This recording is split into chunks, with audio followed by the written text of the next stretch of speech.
Hey, Mr.MiyagiStyle, happy Saturday, everybody. Haven't been on for a couple days, so I just want to do a video. This might be a long one, I don't know.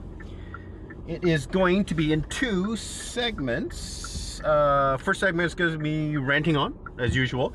I do have chapters here, so you can actually just skip over my crap if you don't want to hear it. Just in my description, you can jump over. I've indexed everything. So, and the second segment is going to be a few of you have been asking me about traveling with my gear. You guys have seen what I travel with, the gear that I bring, and you guys want to see what happens when I do get some footage and what do I do with that footage afterwards. I've streamlined my my post editing equipment. For the reason is because I have so much other crap like scuba gear and camera stuff, so I wanted to make things as light as possible. So I used to carry a laptop with me, 13-inch laptop, which I do all my post editing, storage, transfer, blah, blah, blah, blah. Now I just have a tablet, so I invested in a decent tablet. It's a Samsung S8 pen tablet, so I can actually, because I do a lot of pen work, drawing. So it's nice to kind of kill two birds with one stone. I do some artwork for people when I'm on vacation, believe it or not. So I do it on and it's fun. I do it on a plane as well. And I'll show you on that segment. I'll show you the hardware that I use, how do I transfer the files over, and then what do I do afterwards. The software that I use, millions of software out there for stills as well as video editing, post editing, that kind of thing. Okay, I'll show you that in the second segment. First and foremost, videos that's been coming out. So every time I do these videos or this vlog, I always mention the videos that are out, and we're seeing what, 3-4 videos average coming out for the Ace Pro. And yeah, among all the other ones that are doing like the AI warp and all the night shots and stuff, we see tons of those, right? And they're always good. There's one worth mentioning. I'll put his link below. Is Espen. I've been following him for quite a while, and he started out with the Ace Pro at the very beginning. He loved the Ace Pro. He loved what it's about, and I still think he does, even with this video. I'm a little reluctant. So the video was about low light shooting with the DJI A4 and the Ace Pro, and there's some interesting results that I want to mention. I'm not sure if these are accurate results. I'm sure it is. He's a pretty good reviewer. So, and he had two cameras side by side shooting the same things in low light. So basically, low light meaning overcast, no sun out, in foresty areas, that kind of thing. And the DJI did much better than the Ace Pro in some areas, but then some areas Ace Pro would beat DJI. But his headliner was the Ace Pro is a mediocre, I think I would say mediocre action camera. And then he goes to say that this is probably not a good idea for an action camera because of the flip screen, which I agree in some respect, but it is an action camera. He later said that it is an action camera, just not his choice as an action camera, right? Again, that argument has kind of been beaten so many times that, hey, put the screen down if you don't want it. If you don't want it to break, it's that simple. Now, the odd thing I found about this video was that the whole low light condition that he shot it in, he never once put it in pure video mode against the DJI. Now, what was the purpose of that? Was it to prove that it's a inferior camera without the pure video against the DJI, even with the same sensor? Well, in some respect of the video, if you watch the video, some areas the Ace Pro were better than a DJI and vice versa. Okay, here's my question. Why don't we put that thing in pure video mode and see who wins? Because I guarantee you Ace Pro will win, right? And the DJI doesn't really have that mode. I think they have a low light mode, but it's nothing like the Ace Pro's pure video. Okay, so I don't know what his reasoning behind that is. He never shot the whole low light videos in pure video. He just shot it in the standard profile, 40-30 HDR. And it wasn't that bad. Like, some areas were not as good as DJI and some areas were good. So I wanted to say that that's good for a camera that wasn't in pure video mode. Anyways, you guys decide and let me know, right? The other question I have is there was a gentleman who came to me, and it's a legitimate argument, but not in this case. So I was talking about the DJI and the Ace Pro in terms of low light shooting in pure video mode. And we know that the DJI has the same sensor, it's a larger sensor, and GoPro's not even in the race. Don't get me started on that.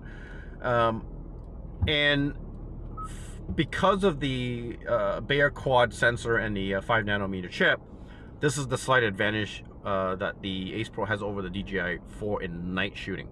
Okay, so this gentleman came up to me. He's a DJI fan, and that's fine. There's nothing. I like DJIs. I have a DJI and I have DJI drones, right? He said to me that well, all you need to do is put in, take off stabilizer, disable the stabilizer in a DJI and use a gimbal, and you'll get the same results. I disagree. First off, I would love to see him do that and show me if it's as smooth and as clear as the Ace Pro, because there's no way the DJI can do that because of that 5 nanometer AI chip and also the Bayer quad sensor. Those are the two main reasons why you're getting that good of an output in night mode with the Ace Pro. It's just the denoising is ridiculously good. There's no way the DJI can do that. And also the DJI CPU, when it gets lower, we all know that as the light gets lower, the CPU works harder, right? The CPU, especially the stabilizer, the stabilizer and the DJI cannot keep up as it gets darker. And that's where it fails, and that's where it starts to get the jitters, and you start to lose detail with the DJI A4. And that's been proven time and time again with night comparison videos from other reviewers as well. Okay, gimbal or not, it doesn't matter. It still cannot compete, right? Now here's my other argument. Okay, fine. Let's say if it does do a decent job. Okay, so now you're arguing with me that you can do better. Again, the same argument. I can do better if I do these things. It's the same argument with GoPro. If I do color grading, I can get it as good as the Ace Pro. If I do this, I can get it as good as this, or close to this. Isn't this the point of this camera? Is that we knock out that if. We don't have to do anything post. We can get good footage out of the camera right there and then. And the funny thing is, this is an ongoing argument.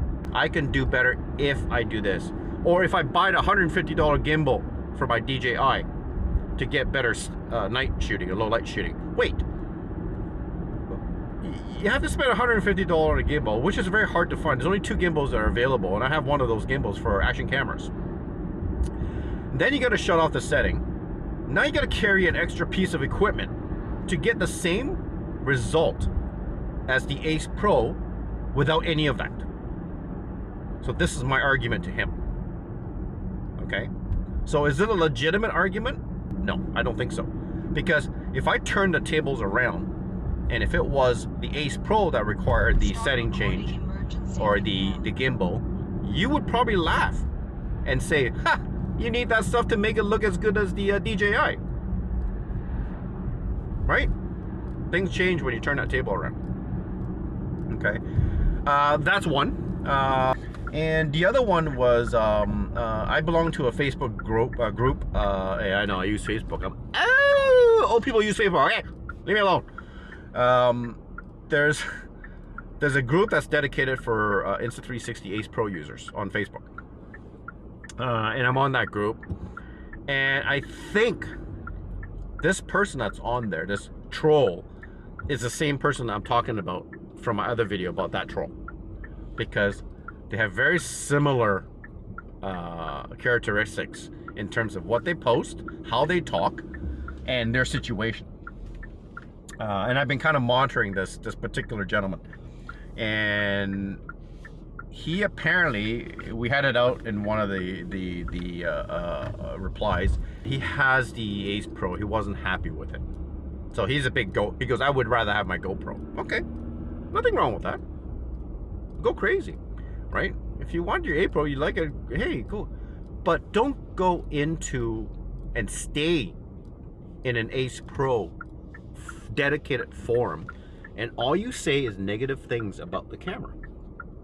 So it's actually kind of funny, people that do this. Because if I was an Ace Pro fanboy and I went into a GoPro forum and I start chirping away at overheating issues or crappy long-range details or horrible low-light shooting, you bet your ass I'm gonna get flamed and get destroyed in that forum. So it's funny that these guys are on these forums, and I kind of wonder if they're plants from the other companies. So there was another user or member that posted a comparison video of a GoPro 12 and also a parking spot. A parking spot? I'm looking for a parking spot. Sorry. A GoPro 12 and also a Ace Pro, and it was kind of a low light, kind of in that dusk environment, and it was one of a background that was a city background, cityscape background, and it was some like big TV panels. It looked like Times Square in New York. And I'm just gonna stop. Hold on. and there's like sky rises in the back and stuff like that. And he had it, the GoPros at the top and the DJI, or sorry, the GoPros at the top and the Ace Pros at the bottom, and they had both exact same footage playing. And I'm not making this shit up. Go look at the footage if you get a chance, if you want to just log on to Facebook and join our group and just look at that video. It's hands down the Ace Pro is better. Dynamic range, clarity, detail, exposure, everything. GoPro looked like it was post-nuclear. Like everything was like orange. It was really weird. And a few users say, yeah, the Ace Pro is better, the Ace Pro is better. And this guy, this particular guy, this troller, and he's on the forum a lot. I see him talk about the forum a lot. And you've seen you'll see me engage him in other posts. All he said was, here's the one-hit wonder. No, it's not. To the people who said the Ace Pro looks better. That's all he said. And a smiley face. A laughing face. No proof. No backing. No explanation why it was better. No, it's not. Meaning GoPro was better. Right? And I had to write back. I wrote a long, as usual, I wrote a long rant, right? And I don't know. Does this guy have cataracts? Like, does he need to go see an optometrist? Because look at the video. Don't believe me. Go look at it and tell me which is better. Like, why do these people exist? Like, why these people guys? Why don't you come on my channel, on this channel right here, this video, and you guys talk to me and give me some hard proof that the GoPro is better than the Ace Pro in that video, and I'll take it. I'll dissect that video and I'll circle and annotate every part that I see that's better than the GoPro, and I'll send it right back to you. Right? I want to hear you guys, because you know, if you have a legitimate proof and a complaint, I'm here to listen. But don't go on here and just say no, it's not, and then you disappear, right? Without any explanation, because you're full of shit, right? Anyways, that's one rant. I'm such a dick. We're seeing a lot of these videos being compared to very high-end cameras, like the Pocket 3. Why are we comparing this camera to the Pocket 3? They're not even the same class, right? This is what boggles my mind. The gentleman that really started this channel with, the goofy guy, that did the trick with the lens with the DJI and made it look like the DJI was better. So he's got one that's, the P3 is better than my SLR. Anyways, whatever. I'm not even gonna go there. The P3 has problems. Okay, go look at some of the P3 videos right now. We're starting to see problems with this camera. And the one thing that really boggles my mind is, remember when this first Ace Pro came out and people were bitching about the Pro name? It shouldn't be a Pro because it doesn't do this. I have a good one for you. The DJI Pocket 3. You can't even put that thing in your pocket. I can put my Ace Pro in my pocket. I can't put the DJI thing in my pocket. You can, unless you're doing like a porn. That's great. Put that in your pocket. Even when they say, well, no, you can't. Dude, the thing is on a gimbal. You put that in a pocket, you're gonna come out with two pieces when you take it out of your pocket. Yeah, it comes with a little case, but this kills me. Apparently, when you put it in a case, it's even more bulkier. Somebody was saying that the case, because it was designed when you pop it out, it keeps nudging on the rubbing on the screen, which is a flip screen on on the Pocket 3, which is another bad design, by the way. You want to talk about flip screens? Can you imagine turning your camera on by flipping that screen 90 degrees every time? Dude, how many times do you think you can do that before that thing goes, right? Let's talk about bad design, okay? And apparently it's rubbing on the case is rubbing on the screen. Some people are it's damaging on some cameras. It's actually damaging the screen. It doesn't work anymore. So hey, you know what? Great camera. And not to mention the Pocket 3 in Canada. So in Canada, the Ace Pro is about $600, $599. The Pocket 3 in Canada is $950. I'm like, what? So yeah, it's a better camera because it has a bigger sensor. Of course, it's going to be better. It'd be horrible if it wasn't better in low light with a bigger sensor. You know, it's a bit more clear as a vlogging camera, but it fails when you're shooting a distance like you do with an action camera. So it's not even the same class, not waterproof. Would you take that near a pool or the beach? No. I wouldn't put it in my pocket. So where are you going to put this thing? Right? And then you got to carry a bag to carry this thing around. You can't take that thing underwater. There is no case for this to go underwater, so it's useless for people who are... Why are we comparing this camera to the Ace Pro, right? And for the $400 difference, you're getting a bit better exposure, you're getting clarity, close-up vlogging, and you're getting 10-bit. What? What? Doesn't even make sense, right? Anyways, that's that. And then we're seeing people putting it up against the Alpha A6700. Dude, that's a $3,000 camera with the lens, right? And people are putting it up against... I don't think that's fair because I love the Alpha series. I have the 6300. It's a gorgeous camera. It's a gorgeous still camera, and you can't beat the stills on that thing. I'm sorry. With the proper lens on that baby, it's beautiful. I don't think I would put it up against a 6700. Now, he did it based on the night mode, the night shooting, which actually the Ace Pro did better than the... But that's not a fair comparison because we all know that SLRs and DSLRs don't have the stabilization. You have to put on a gimbal. And those gimbals are stupid expensive for SLRs because it has to have a big payload. Like, it's not... SLRs are not designed for low light shooting. Unless you get a very expensive lens with a wider aperture, and you're talking thousands of dollars here. It's not a joke. Like it's crazy, and you still wouldn't get this kind of result. Not in motion, not that dark, with an SLR. So it's a completely different market and different class of camera. But it's interesting that people would put it up against that. It's like using taking a mountain bike and comparing it to a Honda Hurricane. It doesn't make sense. You know, they both have wheels, but they don't do the same things. Like it's just a silly comparison, right? But hey, you can do whatever you want, man. YouTube, social media. Anyways, I think that's it. I don't think I have any rants. There was a gentleman that I've been helping out with. I'm gonna clip these, so it seems like it's really long when I'm recording. I'm already at 19 minutes. Blah blah blah. There's a gentleman that I've been kind of helping out with. He's had some issues with the Ace Pro and his devices. Like he has an older computer and he has a Mac, an older Mac, and I think he has an older phone as well. So I've been kind of assisting him. I don't mind helping, guys. If I can help, great. I don't give a shit if you have an Ace Pro or GoPro. I'm here to help. Right? I have the knowledge background. I have the technical background. If I can assist, then I'll do it. So I've been helping him with that. I think he got it working finally, and he asked me, he's got a gaming computer. Would that be good for? I go, yeah, absolutely. I just bought a gaming computer, and it worked beautiful with my camera, right? And he ended the reply with, so you really like your Ace Pro?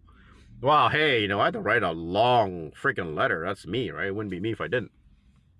So I actually wrote a rather long paragraph, and I told him, you know what? I'm going to be honest with you. This camera, after about a month, I've had it almost a month. I've been like, it's one of the most fun cameras. I have a lot of cameras, and I don't have fun like this kind of fun with the other cameras. Like it's just a really nice, pleasant, enjoyable use of this camera, whether it's the interface or the special effects or the AI, to be able to pause and save number of files in a camera. See, these things I use. It's not just about low light shooting. It's not about 10-bit. You know, there are so many things to this camera that make it what it is. And that's what Insta360 is selling. They're selling a very easy, usable camera, you know, that you don't have to muck around with and just get the same results. It's the same kind of mentality for iPhones and Androids, right? iPhones, you're given the features to use, and you don't really have much choices to manipulate or customize. But you still have a good phone. You still have good output, and it does what it needs to do. Out of the, like, I don't have to muck around with it. I don't have experience to deal with it. Then you have Androids. I have an Android. I've always used Androids. I hate iPhones. I like to have that control, right, with my phone. I don't care about the camera. Camera, I want to take a photo, video, and I want it to be good. Done.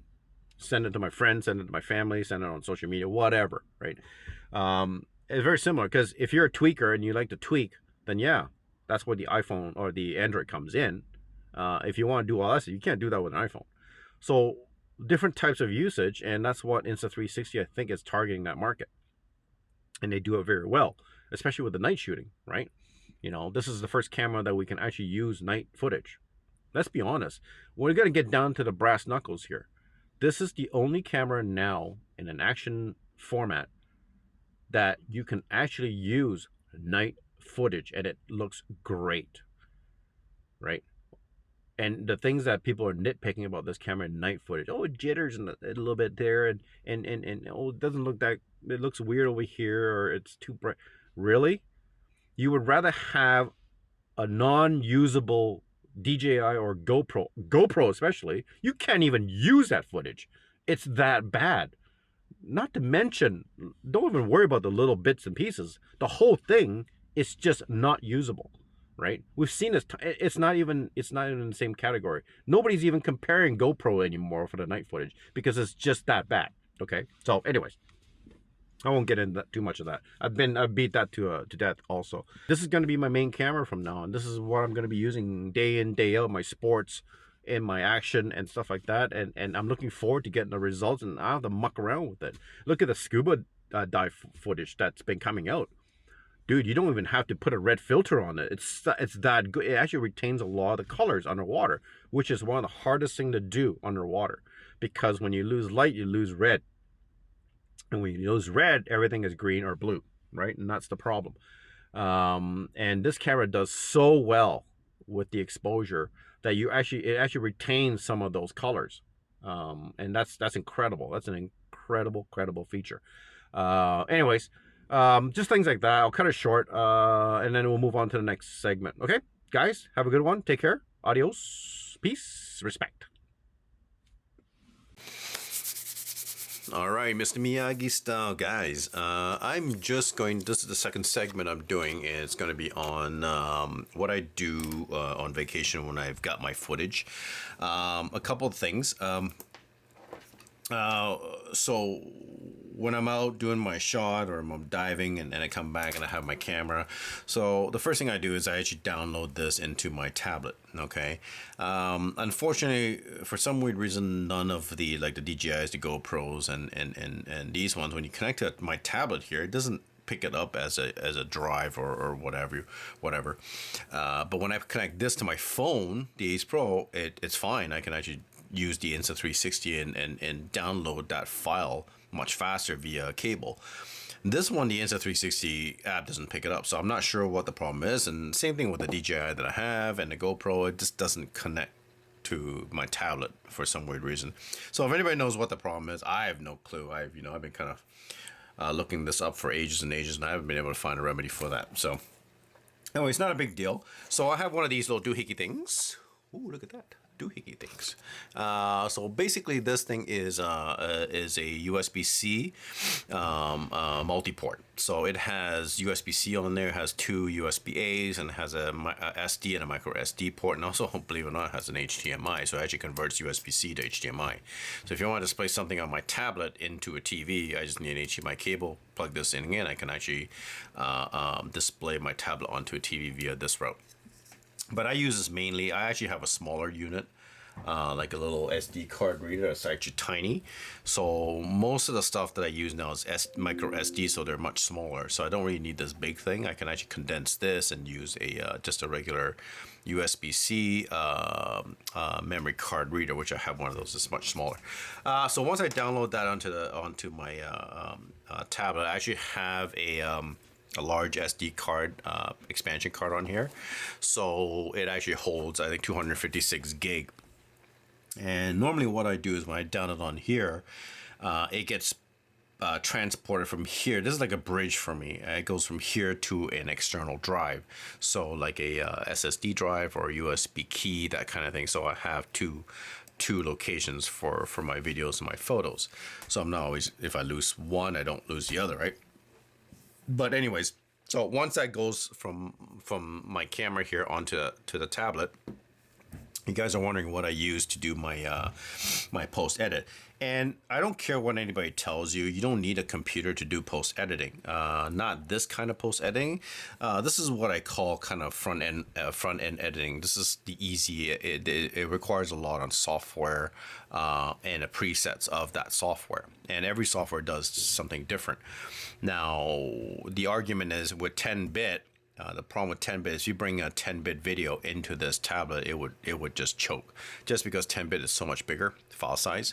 It contains so much more information because it does have much more colors, 1 billion as opposed to 16 million.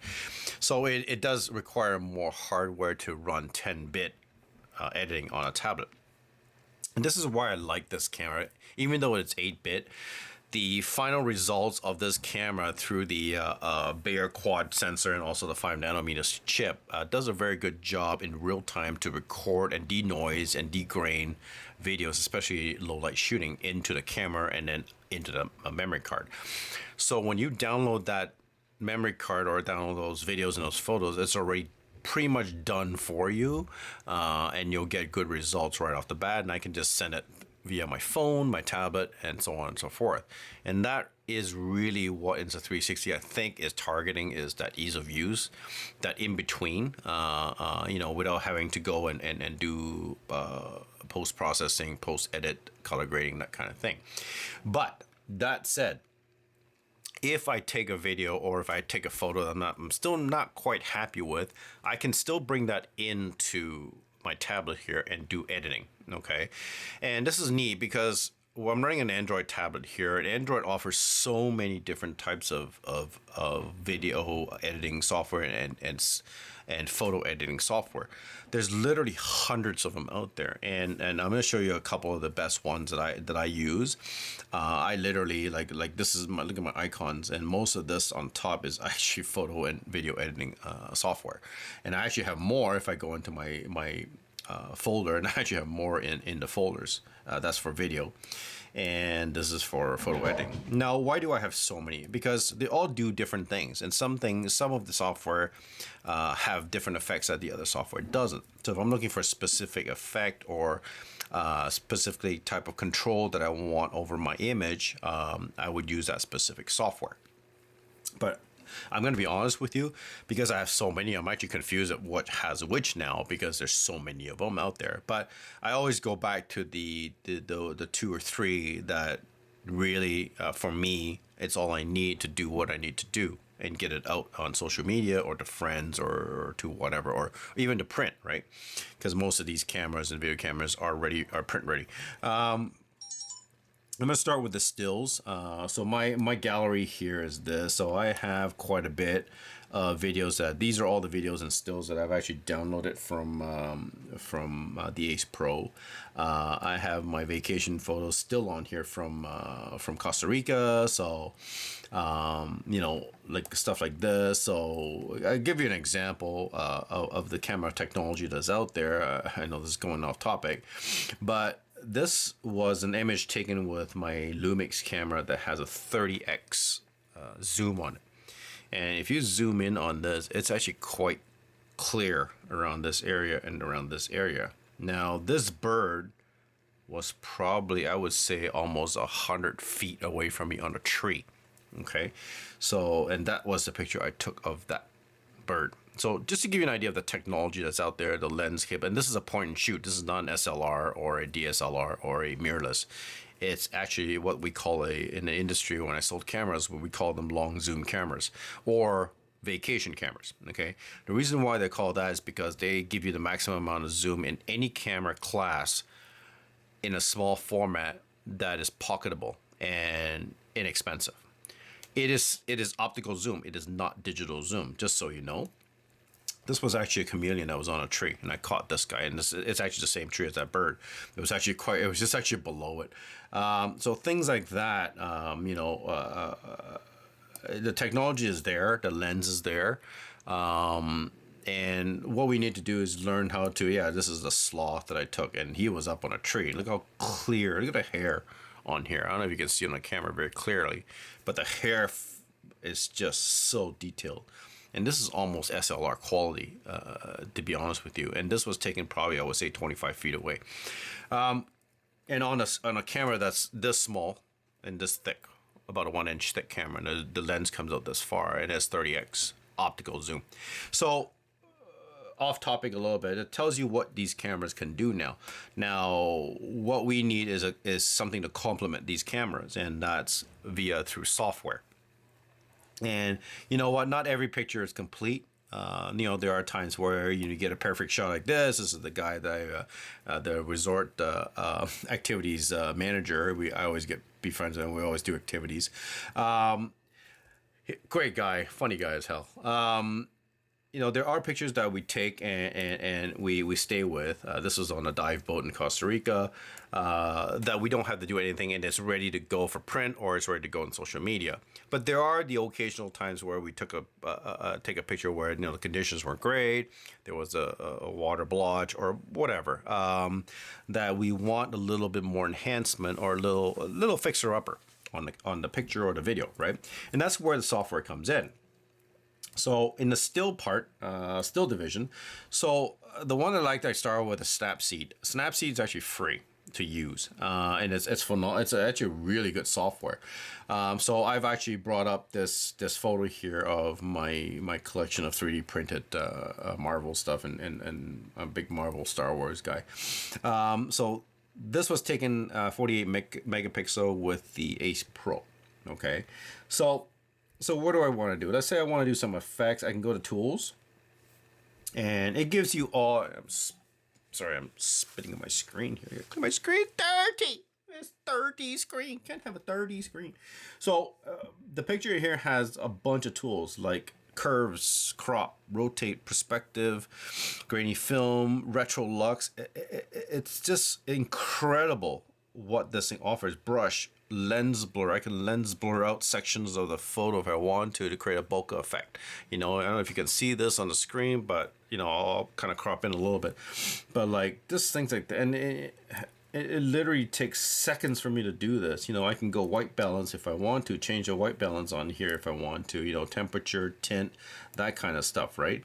And for me to do that, I just slide it back and forth, and you'll see the temperature change on here, right?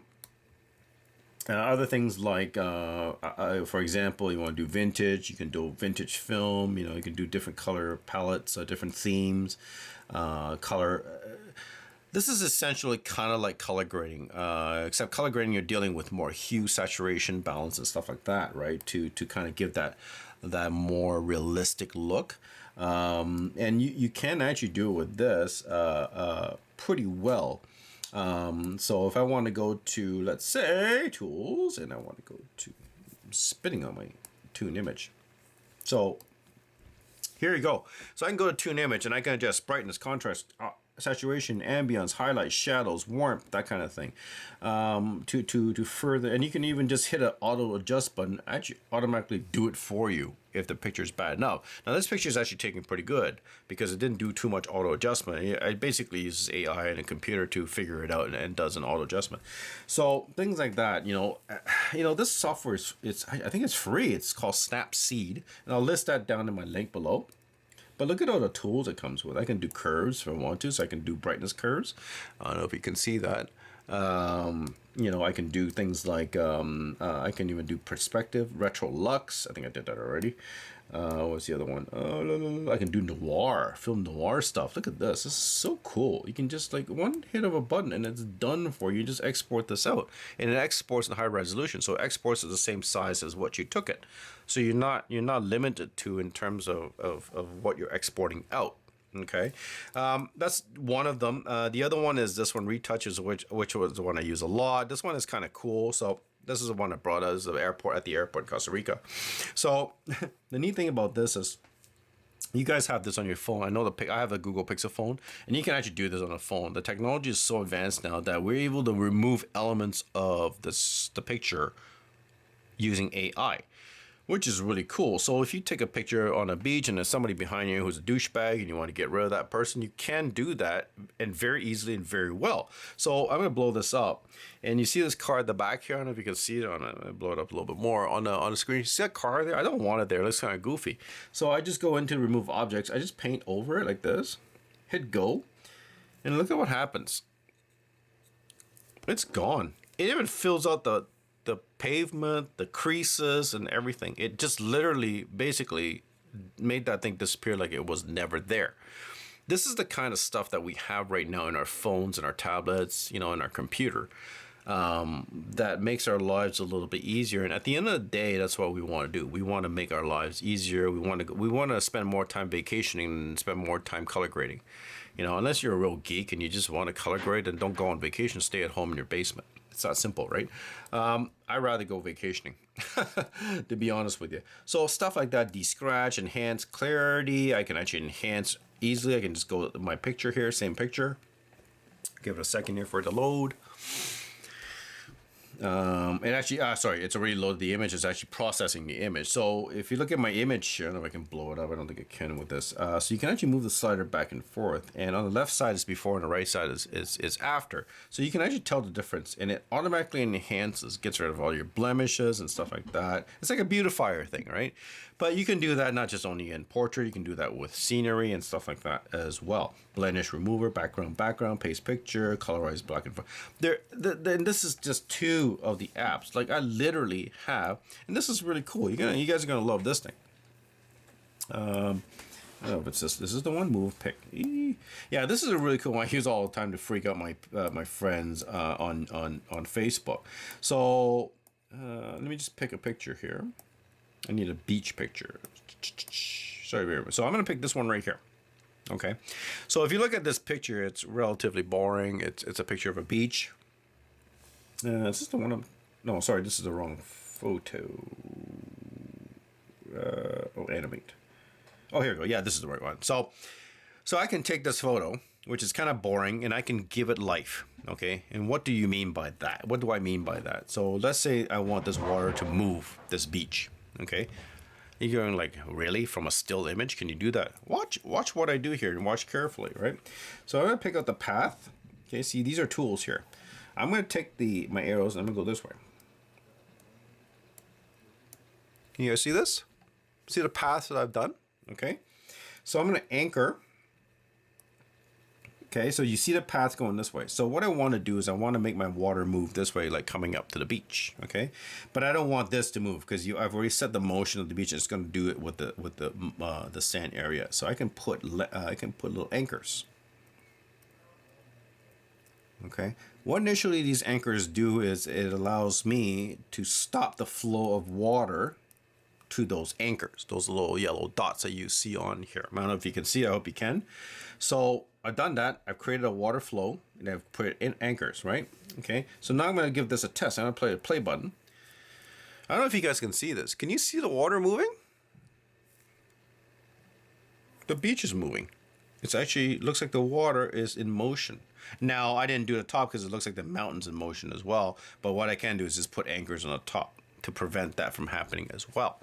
So I can, with today's technology software, I can animate a photo, and I can animate it very well. Like I've done some of these, and people are going, "How the heck did you do that from a still?" Right? So this gives you an idea of what's out there and what's available in the market. So that's just the still part. So I'm going to jump into the video part, which is very similar. It's software based, and the first thing I'm going to do is I'm going to use CapCut because this is the one I use the most, and it's the one a lot of people use the most for social media like TikTok, Facebook, that kind of thing, right? And what I do is I'm just going to pick this. Oh, I already did the collection on here, so let me just start with a new one because I already did this one already. Let's delete.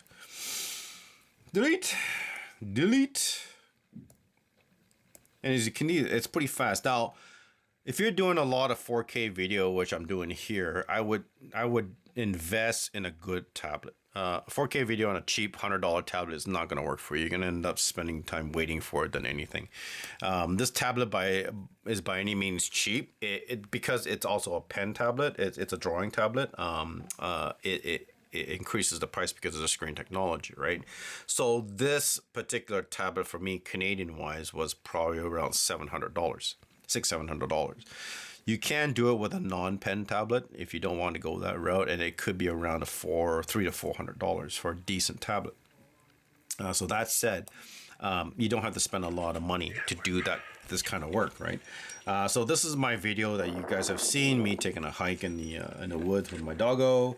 I'm gonna add this video. So I have the video. I can play it. Back and forth. It does well. So now I wanna. Okay, this is boring. Let me add a little effects to this. I'm just gonna do some video effects. You can add music. You can add sound. You can add effects. You can have themes and stuff to that to the video. So I can do all this on my tablet and then export it in 4K. It doesn't have to even touch my computer. Okay. And this is why I went this route. So I'm going to do this is one of my favorite effects is a thing called color scanning. See that? Isn't that wild? So I can implement color scanning with my video. So you'll see a timeline here and you'll see the color scanning effect. So I can actually expand and make it longer on the video because it does segments unless you adjust the length of the segment. So I'm going to go back and I'll play this. And you're going to see, look at that. Isn't that wild? So it's actually, look at the effects. And there's literally hundreds of effects that you can do, like glow around the subject or background effects and that kind of thing. So stuff like that is just phenomenal that you can do sitting on your bed having a drink when you're done your day at the resort. You don't have to be at home to do this, right? And if I want to add sound, I just go back. I want to go to audio, and I want to add sound. And the nice thing about these apps is they come with a plethora of royalty-free sounds for music, sounds, and that kind of thing for you to use. And you can just click on one, and it'll actually play a sample. So let's say I want to use this one, okay? I pick this one and I hit add. So it's already added to my timeline. I click on it, and it's gonna play that effect and the music that I just added in there. Okay, so now I just export this in 4K if I want, or 1080p or 720p, whatever you want to do, and then you can just send it up to Facebook or TikTok. So things like that. It's pretty wild what you can do now. And it's not hard. It's something that you can learn on your own. I'm old-fashioned. I come from 35mm film. This stuff is all new to me, right? But I've always stayed in the technology world and kept up to date. And I love to tinker and I like to play with things. So a lot of this for me is self-taught. And hey, if I can teach myself and I'm an idiot, you guys sure as hell can do it, right? So I'm just cancel on that's one. The other one is called Viva Video, which is an actual video editor. Really not that much different, just interface wise and things that you can do with this and exporting features and that kind of stuff. So you look at the timeline, it's very similar. Now on these ones here, you can also do what we color grading. In other words, I can go into, let's say, there's AI effects on this, which is really cool. You can actually add AI elements. You can change your character and stuff like that. Where is my... Sorry, I haven't used this one in a while. So you can do noise reduction. You can do slow motion. Stuff that you could normally do on in a larger or bigger computer. Here we go, adjustment. So So on this, when you go to adjustment, look at all the settings here. Okay, so this is on brightness, exposure, saturation, contrast, levels, that kind of thing. So I can actually change the brightness, and you'll see the brightness go up, or I can do, you know, contrast, see the contrast go up. And you know, you can do saturation. I can do I can go into more of a flat color stuff. So yeah, you can do it on a simple thing like a tablet. You know, when people are telling you that you need 10-bit to color grade, it's BS, because you can color grade anything, right? I'm going to be the only difference is that 10-bit will give you more colors. Now, that said, is the average person going to be able to see that kind of difference in colors? Is the average person going to be able to color grade and notice the difference of those colors? Probably not. You know, let's leave that stuff to the professional cinematographers and the videographers, not the wannabes who sit in the basement who think they're better than everybody else and say, well, you need to color grade, because those are the people who don't know any better, and their chances are they don't do the same thing that you do, which is take this on a vacation, shoot an action sport, diving, scuba diving, jet skiing, whatever, coming back to your room, and I just want to download this, watch it, and send it to social media, right? I don't want to muck around with all that stuff.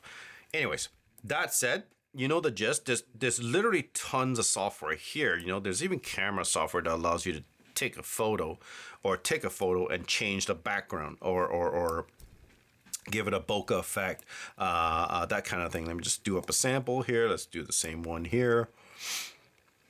You know, here's the picture. Now I can go into aperture and I can actually change the aperture.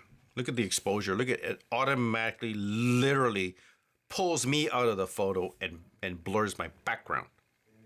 And that's insane what this can do. Like, it automatically knows where I am. You know, stuff like that, right?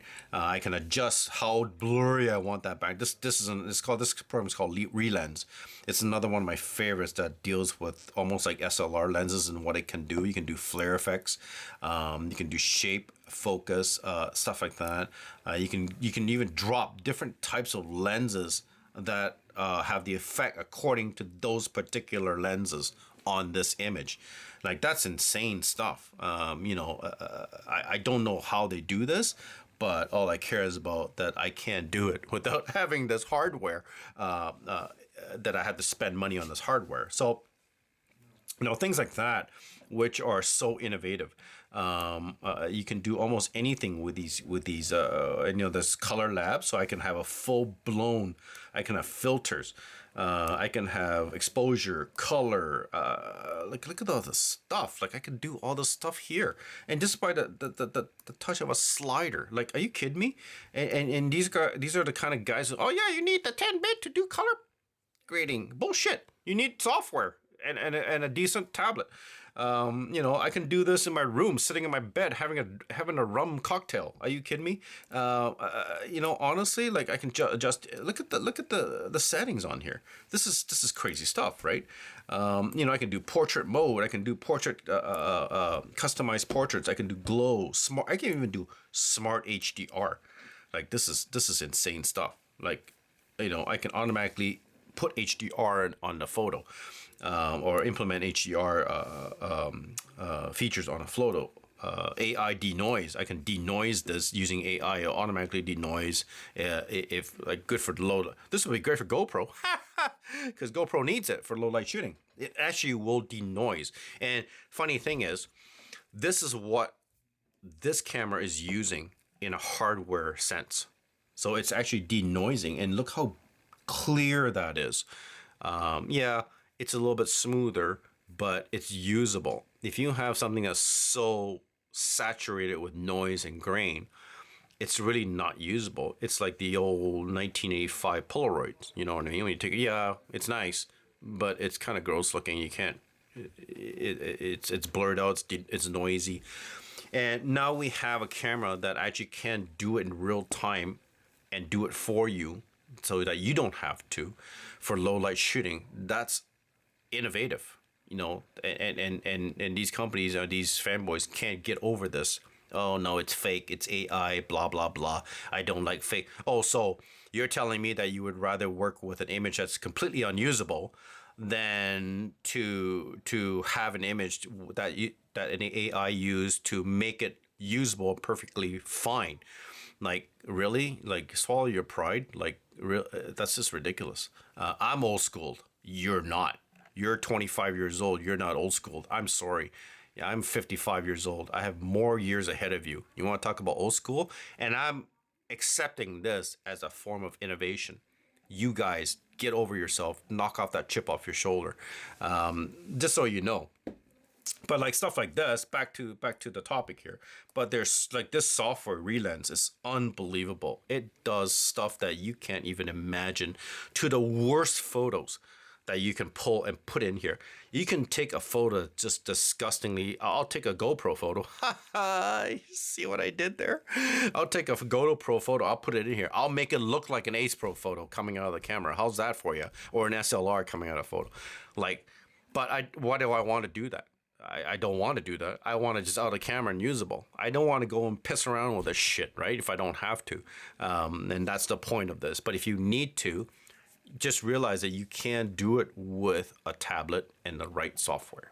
Anyways, guys, that's it. I hope you picked up something from this, and I'll try to list as much software and stuff that I use underneath in my description. Please take a peek, and if you have any questions, drop me a question, and I will answer it as best as I can. Anyways, have a great weekend, guys. Ciao, peace, respect.